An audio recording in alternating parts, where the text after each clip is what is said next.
ربه نداء خفيا يعرف سبحان الله أسامي المشايخ. السلام علیکم ورحمۃ اللہ وبرکاتہ. ناظرین، یہ ہے پیدائشی حافظ قرآن، ایک زندہ معجزہ. افریقی عرب ملک الجزائر میں جنم لینے والے پیدائشی حافظ قرآن بچے کی پوری دنیا میں دھوم مچ گئی ہے. اس دودھ پیتے بچے کو قدرت کی عظیم نشانی اور زندہ معجزہ قرار دیا جا رہا ہے، جبکہ وہ دنیا کا سب سے کم عمر حافظ قرآن ہونے کا اعزاز بھی حاصل کر چکا ہے. یحییٰ نامی 2 سالہ بچہ قرآن کریم کا پکا حافظ قرآن ہے. وہ سوائے قرآنی آیات، مختصر احادیث اور مسنون دعاؤں کے ایک لفظ کا بھی تکلم نہیں کر سکتا ہے، حتیٰ کہ وہ دراجتن یعنی سائیکل بھی نہیں کہہ سکتا ہے، لیکن قرآن کریم روانی سے پڑھتا ہے. الجزائر سمیت عرب ممالک کے اخبارات اور ٹی وی چینلز تواتر کے ساتھ یحییٰ پر اسٹوریاں چلا رہے ہیں. جب ناظرین اس بچے کو دیکھتے ہیں تو انہیں اپنی آنکھوں پر یقین نہیں آتا، جبکہ اس سے متعلق پڑھنے والے بھی شزدی رہ جاتے ہیں. الجزائر کے سب سے بڑے اخبار الشروق نے اس معجزاتی بچے اور اس کے والدین سے خصوصی ملاقات کر کے ایک تفصیلی رپورٹ چھاپی ہے، جس میں یحییٰ نامی اس بچے کی اسٹوری کو مافوق الخیال قرار دیا ہے. یحییٰ کے والدین کا تعلق الجزائر کے البلیدہ نامی علاقے سے ہے. دونوں انتہائی دیندار ہیں. یحییٰ کی والدہ کا کہنا ہے کہ جب یہ بچے میرے بطن میں تھا تو اس دوران میں نے ایک عجیب و غریب خواب دیکھا تھا. میں نے دیکھا کہ کوچی اور خوبصورت جگہ ہے جہاں نیک لوگوں کی ایک جماعت بیٹھی ہے. میں خواب میں انہیں صحابہ کرام سمجھ رہی ہوں. میں بہت خوبصورت آواز میں قرآن کریم کی تلاوت کرتی ہوں. اس دوران ایک شخص نے مجھ سے کہا کہ سیدنا سعد بن ابی وقاص رضی اللہ تعالیٰ عنہ تجھے بلا رہے ہیں. میں ان کی طرف چل پڑی تو اسی شخص نے ایک انتہائی پروقار بزرگ کی طرف اشارہ کر کے کہا کہ یہ سیدنا ابوبکر صدیق رضی اللہ تعالیٰ عنہ ہے. یہ سن کر مجھ پر ہیبت طاری ہو گئی. جب میں سیدنا سعد بن ابی وقاص رضی اللہ تعالیٰ عنہ کے پاس پہنچی تو وہاں ایک سفید رنگ کی دیوار تھی جس کے اندر ایک انتہائی چمکدار موتی جڑا ہوا تھا.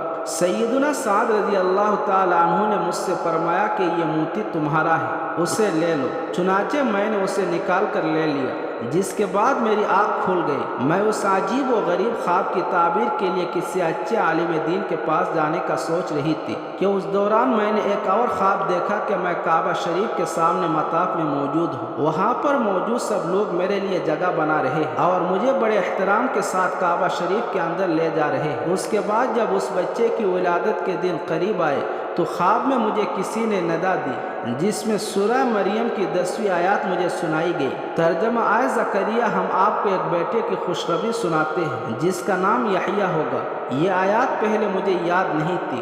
خواب میں سننے کے بعد مجھے اظہر ہو گئی. میں اس آیات کو بچے کی ولادت تک دہراتی رہی. جب یہ بچہ پیدا ہوا تو ہم نے خواب کے مطابق اس کا نام یحییٰ رکھ دیا. اس بچے کا دایاں ہاتھ 6 انگلیوں پر مشتمل ہے. ہم ایک انگلی کو زائد سمجھ کر کٹوانے کے لیے ہسپتال لے گئے تو ڈاکٹروں نے ٹیسٹ کے بعد بتایا کہ اگر اس انگلی کو کاٹ بھی دیا جائے تو یہ دوبارہ نکل آئے گی. اس اضافی انگلی کے ساتھ یحییٰ کا دایاں ہاتھ ایسا لگتا ہے کہ جیسے حق تعالیٰ کا اسم مبارک لکھا ہو. اس لیے ہم نے اسے کٹوانے کا ارادہ ترک کر دیا. یحییٰ کی خالہ کا کہنا ہے جب اس بچے کی عمر 40 دن ہوئی تو ایک دن میں نے دیکھا کہ یہ اپنی ماں کے ساتھ سویا ہوا تھا اور اس نے اپنے ہاتھ کی شہادت کی انگلی کو ایسا اٹھایا تھا جیسے کلمہ شہادت پڑھتے وقت اٹھایا جاتا ہے. ان کا مزید کہنا تھا کہ یحییٰ عام بچوں کی طرح روتا بھی ہے، لیکن جیسے ہی قرآن کریم کی تلاوت اسے سنائی جاتی ہے تو یہ فوراً خاموش ہو جاتا ہے. یحییٰ کے بارے میں اس کی اہل خانہ اس وقت حیرت میں مبتلا ہوئی.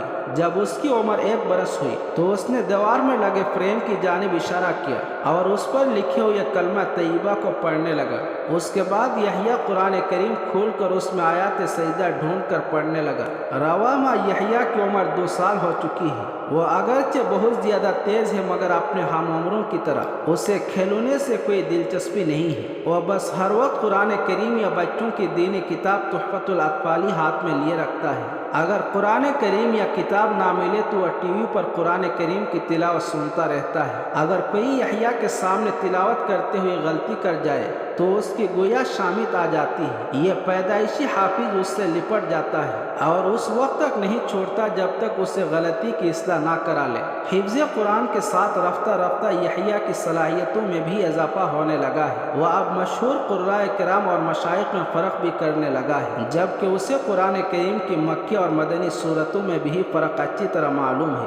آپ بس یحییٰ کے سامنے کسی صورت کا نام لیں اور وہ عمدہ انداز اور قواعد و تجوید کا بھرپور لحاظ رکھتے ہوئے اپنی تتلی زبان سے کلام پاک پڑھنے لگ جاتا ہے۔ اگر کسی آیات کا ایک لفظ پڑھا جائے تو آگے پڑھنا شروع ہو جاتا ہے۔ یحییٰ نے اگرچہ کسی سے سیکھا نہیں اور نہ ہی اس کے سیکھنے کی عمر ہے، مگر ہر سورت کے شروع میں وہ بسم اللہ پڑھتا ہے، لیکن سورہ التوبہ بغیر بسم اللہ کے پڑھتا ہے اور ایسا ہی پڑھنے کا شرعی حکم بھی ہے۔ یحییٰ گھر میں تو کچھ خاموش رہتا ہے، مگر وہ اپنی ماں کے ساتھ باہر نکلتا ہے تو وہ مسلسل قرآن کریم ان آیات کی تلاوت شروع کر دیتا ہے جن میں عذاب الہی سے ڈرایا گیا ہو یا نعمتوں کی خوشخبری سنائی گئی ہو۔ یحییٰ کی یہ عجیب حرکات دیکھ کر اس کی ماں کو تشویش لاحق ہوئی کہ اس کا بچہ کسی نفسیاتی بیمار کا شکار تو نہیں۔ وہ اسے نفسیاتی امراض کے ماہرین کے پاس لے گئی، مگر ڈاکٹروں نے اسے تسلی دی کہ اس بچے کو کوئی بیماری لاحق نہیں۔ پھر یحییٰ کی ماں کو بعض لوگوں نے بتایا کہ اس بچے کو جنات نے اپنی گرفت میں لے رکھا ہے، وہی اس کی زبان سے بولتے ہیں۔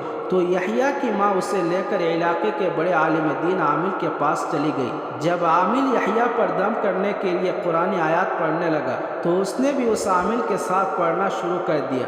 یہ دیکھ کر عامل نے یحییٰ کی ماں سے کہا کہ اس بچے پر کسی جن کا اثر نہیں ہے، یہ قدرت کا بہت بڑا معجزہ ہے جس سے حق تعالیٰ اپنے دین کا بہت بڑا کام لے گا، جو تجھے مبارک ہو۔ اب یحییٰ مختصر احادیث بھی سنانے لگا ہے، جبکہ بچوں کی کتاب تحفۃ الاطفال بھی اسے یاد ہے۔ یحییٰ کی والدہ اپنے اس معجزاتی بچے کو دین کا علم سکھانا چاہتی ہے اور ان کا کہنا ہے کہ مجھے یقین ہے کہ میرے بیٹے سے دین حنیف کی غیر معمولی خدمت لی جائے گی۔ ناظرین، اس بچے کے تعلق سے دعائیہ کلمہ ضرور کمنٹ میں شیئر کریں اور اس خبر کو زیادہ سے زیادہ شیئر کریں۔ شکریہ والسلام۔